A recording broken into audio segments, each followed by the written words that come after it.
नमस्कार ताई. नमस्कार सर. नमस्कार. नाव काय आहे आपलं? माझं रामू वाडेकर, कुठून आला तुम्ही? जामोडी. अच्छा ताई, तुम्हाला काय त्रास होता? मला नाही का सर दम्यासारखा त्रास होता. म्हणजे असं दम लागायचा, श्वासवर जायचंय. धूळ काही असली का दळण वगैरे केलं की शिंका येणे, असं हे खोकला जास्त येणे, सर्दी वाढणे, असे त्रास होते सर. तुमचे समजा 8 दिवसच झाले तुमचे हे आयुर्वेदिक हे करून सर. 8 दिवसात भरपूर फरक पडला, म्हणजे पहिल्यापेक्षा जास्त पडला सर. अच्छा, 8 दिवसात तुम्हाला म्हणजे एकदम पहिल्यापेक्षा जास्त फरक पडलाय. तर आता तुम्हाला दम लागतो वगैरे का? नाही सर, दम वगैरे काहीच लागत नाही. मी शेतात पण काम करते. अच्छा, तर शेतात काम करून वगैरे सगळं तुमचं, आता पावसाळा चालू आहे, पावसात वगैरे भिजतायत तुम्ही, तर इतकं हे असून सुद्धा म्हणजे काही त्रास होत नाहीये तुम्हाला. शिंका वगैरे पण कमी झाल्या. ठीक आहे, आता मला सांगा की हा त्रास तुम्हाला किती वर्षापूर्वीपासून होता?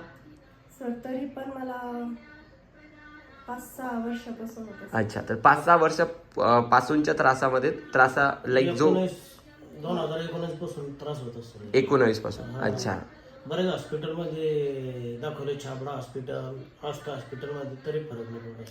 अच्छा, सगळे करून. आणि तुम्हाला दरवेळेला हा त्रास झाला की ॲलोपॅथिकची गोळी घ्यावी लागायची, आणि ती गोळी घेतल्यावर ते बरं व्हायचं, सिट्राजिन वगैरे तुम्ही म्हटलं. नाही जर घेतली तर मग बरं, म्हणजे असं त्रास होत नाही मला. अच्छा, तर रोज ही गोळी घ्यावी लागायची. तर आता तुम्ही या 8 दिवसात ही गोळी एकदा तरी घेतली का? सर एकदा पण नाही घेतली. अच्छा छाबडा हॉस्पिटलमध्ये 4 वर्षापासून कोर्स. अच्छा अच्छा. तरी फरक नाही. हा हा हा. तर आमच्या भाऊजीने सांगितलं तर इथं आलो. अच्छा. हो नाही. त्यांचे मित्र आलते इथे तळेगावचे.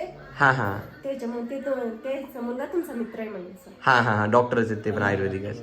अच्छा, अरे वा, नाही छान फरक पडला तुम्हाला. आणि एवढ्या 8 दिवसातच इव्हन आपण काही पंचकर्म नाही केले, गोळ्या औषधांनीच इतका छान फरक पडलाय तुम्हाला.